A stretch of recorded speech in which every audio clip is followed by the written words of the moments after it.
Using the annual 2,000.6% rate of inflation, where 100 million in 1913 is equal to more than 4 billion in 2021, the world's wealthiest list includes familiar names like Bill Gates, Jeff Bezos, and Mark Zuckerberg.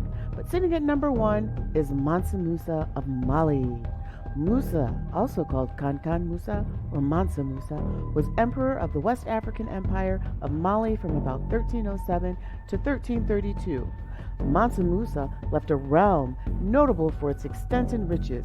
He built the great mosque of Timbuktu, but he is best remembered in the Middle East and Europe for the splendor of his pilgrimage to Mecca in about 1324.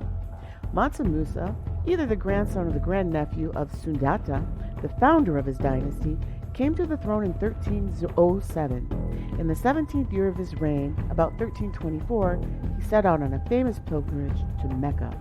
It was this pilgrimage that awakened the world to the stupendous wealth of Mali. Cairo and Mecca received this royal personage whose glittering procession and the superlatives employed by Arab chroniclers almost put Africa's blazing sun to shame. Traveling from his capital of Niani on the upper Niger River of Walata and on to Tuat, now in Nigeria. Before making his way to Cairo, Mansa Musa was accompanied by an impressive caravan consisting of 60,000 men, including a personal entourage of 12,000 enslaved peoples, all clad in brocade and Persian silk. The emperor himself rode on horseback and was directly preceded by 500 enslaved persons, each carrying a gold-adorned staff. In addition, Mansa Musa had a baggage train of 80 camels and carrying 30 pounds of gold each. Mansa Musa, prodigious generosity and piety, as well as the fine clothes and exemplary behavior of his followers, did not fail to create a most favorable impression. In Cairo, Mansa Musa visited was ruled by one of the greatest of the Malouk Sultans, Al-Malik al-Nazir. The Black Emperor's great civility notwithstanding, the meeting between the two rulers might have ended in a serious diplomatic incident. For so absorbed was Mansa Musa in his religious observance that he was only with difficulty persuaded to pay a formal visit to the Sultan.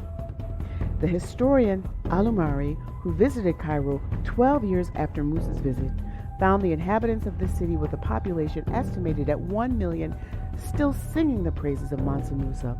So lavish was the emperor in his spending that he flooded the Cairo market with gold, thereby causing such a decline in its value that the market, some 12 years later, had still not fully recovered. Rulers of West African states had made pilgrimages to Mecca before Mansa Musa, but the effect of his flamboyant journey was to advertise both Mali and Mansa Musa well beyond the African continent and to stimulate a desire among the Muslim kingdoms of North Africa and among many of European nations as well to reach the source of this incredible wealth.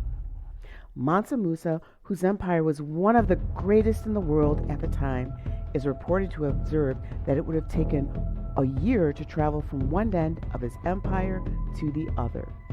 While this was probably an exaggeration, it is known that during his pilgrimage to Mecca, one of his generals, Segmandia, extended the empire by capturing the Songhai capital of Gao.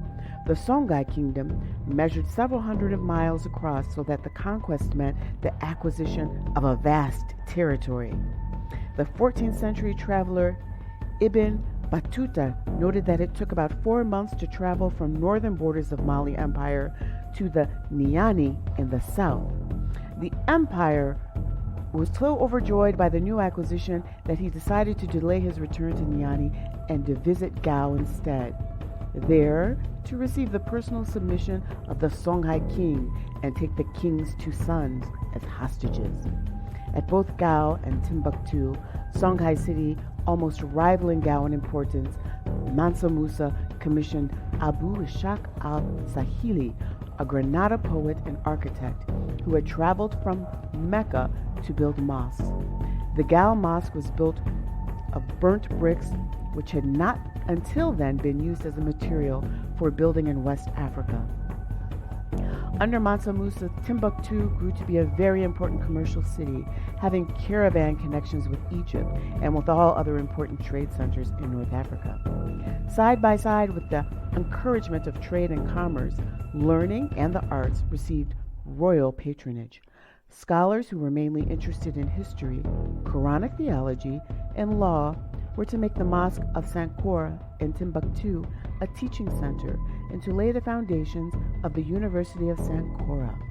Mansa Musa probably died in 1332. He leaves behind the organization and smooth administration of a purely African empire. The founding of the University of Sankore, the expansion of trade in Timbuktu, the architectural innovations in Gao, Timbuktu, and Niani, and indeed throughout the whole of Mali, and in the subsequent Songhai Empire are all testimony to Mansa Musa's superior administrative gifts. In addition, the moral and religious principles he had taught his subjects endured after his death. Thank you for watching the African Archives, where history unfolds. Subscribe for notification of more African Archives videos.